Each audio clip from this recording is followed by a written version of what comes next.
Hi friends, இன்றைக்கி நம்ம chilli chicken செய்ய போகிறோம். 5 நிமிஷத்தில் நல்லா மொறுன்னு சிக்கன் இருக்கணும்.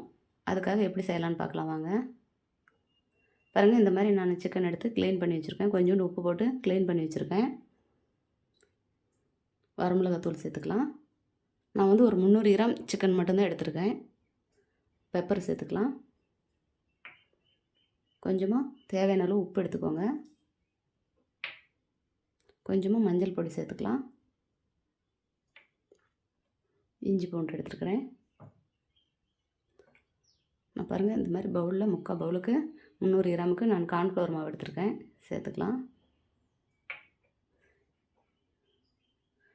கலர் கொடுக்கணுங்கிறதுக்காக நான் ஃபுட் கலர் சேர்த்துருக்கேன். தேவைன்னா சேர்த்துக்கலாம், இல்லைன்னா தேவையில்லை. இதை நம்ம இப்போ கலந்து விட்டுக்கலாம்.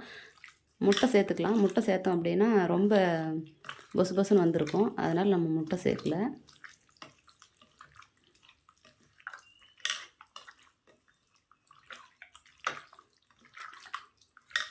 இதை நல்லா ஊற வச்சுக்கலாம்.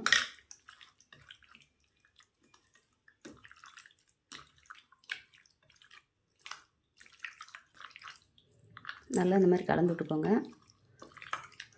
ஒரு 20 நிமிஷம் நல்லா ஊறி வரட்டும். நல்லா ஊறினா தான் நல்லாயிருக்கும். நல்லா அந்த கறியிலெல்லாம் அந்த மசாலாலாம் பிடிச்சி நல்லா டேஸ்டியாக இருக்கும். மூடி வச்சுக்கலாம். நம்ம 20 நிமிஷம் கழித்து பார்க்கலாம். கடாயை வச்சாச்சு. எண்ணெய் சேர்த்துக்கலாம். சிக்கனுக்கு எண்ணெய் கம்மியாக சேர்த்துக்கோங்க. இந்த எண்ணெயை நம்ம மறுபடியும் எதுக்கும் யூஸ் பண்ண முடியாது. ஏதாச்சும் ஆம்லேட் போட்டோம் அப்படின்னா மட்டும்தான் நம்ம யூஸ் பண்ண முடியும். அதனால் கம்மியாகவே சேர்த்துக்கோங்க. எண்ணெய் காஞ்சிடுச்சு.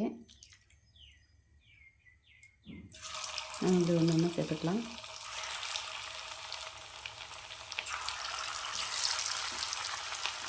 உடனே கரண்டி போட வேண்டாம். நம்ம உடனே கரண்டி போட்டு கறக்கணும் அப்படின்னா எல்லாம் மசாலாலாம் உதிர்ந்துடும். கொஞ்சம் வேகத்தை நம்ம அப்புறமா போட்டுக்கலாம்.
பாருங்கள், இப்போ இப்படி பரட்டி விடுங்க.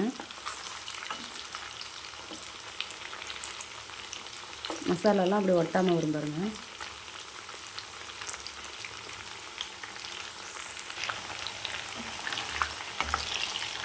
பாருங்கள், நம்ம சில்லி போட்டு ஒரு 5 நிமிஷம் அப்படியே விட்டுறணும். அதுக்கப்புறம் தான் நான் பரட்டி விடணும். அப்போ தான் பாருங்கள், ஒரு மசாலா கூட ஒட்டாமல் எண்ணெயில் ஒட்டாமல் வந்திருக்கு பாருங்கள். அப்படியே சில்லியில் மட்டும்தான் ஒட்டி இருக்குது.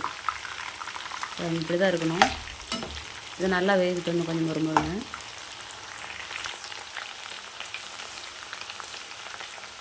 பாருங்கள், நல்லா கிழக்கு மொறுமொறுன்னு வந்துடுச்சு. இப்போ கருவேப்பிலை தழை சேர்த்துக்கலாம்.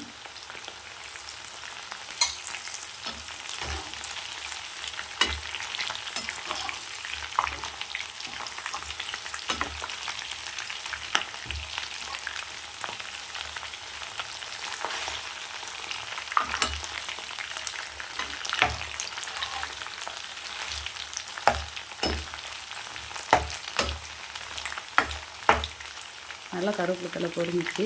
இப்போ நம்ம ஒரு பிளேட்டில் மாற்றிக்கலாம்.